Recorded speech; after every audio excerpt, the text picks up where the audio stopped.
والمنكر والبغي يعظكم لعلكم تذكرون বসুন।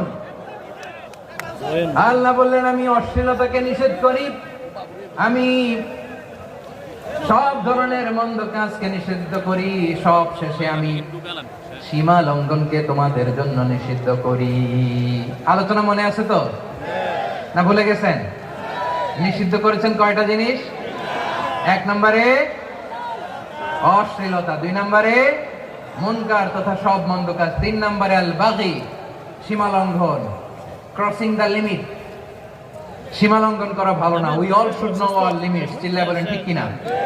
একই আয়াতে আল্লাহ বললেন কুল ইন্নামা হাররামা রাব্বিয়াল ফাওয়াহিশা মা যাহারা মিনহা ওয়া মা বাতানা ওয়াল ইসমা ওয়াল বাগিয়া বিগাইরিল হক।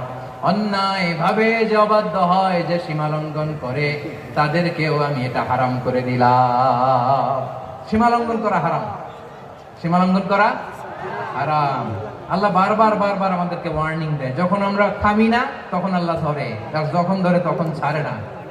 ধরে ধরে ধরে না, ধরলে আল্লাহ। ফেরাউনকে কিন্তু হুট করে ধরে না, আপনারা জানেন 9 বার ওয়ার্নিং দিয়েছে। ফেরাউনকে আল্লাহ তাআলা ওয়ার্নিং দিয়েছিল কয়বার? বীর চট্টলার বীর সেনানীরা আওয়াজ করে বলেন ফেরাউনকে ধরার আগে ওয়ার্নিং দেওয়া হয়েছিল কয়টা?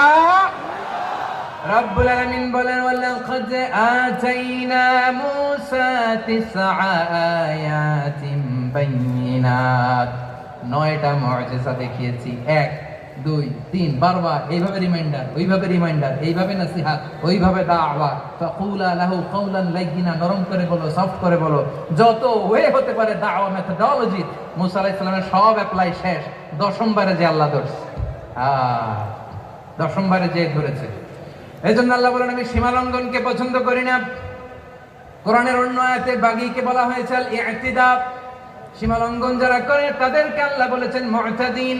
ওয়াকাতিলু ফি সাবিলিল্লাহিল্লাযীনা ইউকাতিলুনাকুম ওয়া লা তা'তাদু ইন্নাল্লাহা লা ইউহিব্বুল মুতাদিন। আমি সীমা লঙ্ঘনকারীদেরকে কঠিনকালেও পছন্দ করি না।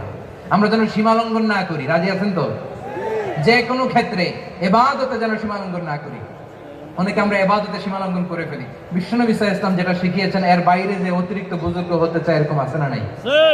করা যাবে না, কোনো ক্ষেত্রেই সীমা লঙ্ঘন করা যাবে, এমনকি যুদ্ধ ক্ষেত্রেও না। বিশ্বনবী সাল্লাল্লাহু আলাইহি ওয়াসাল্লাম বলেন খবরদার যুদ্ধ ক্ষেত্রেও সীমা লঙ্ঘন করো না। কি সুন্দর ইসলাম আমরা পেয়েছি।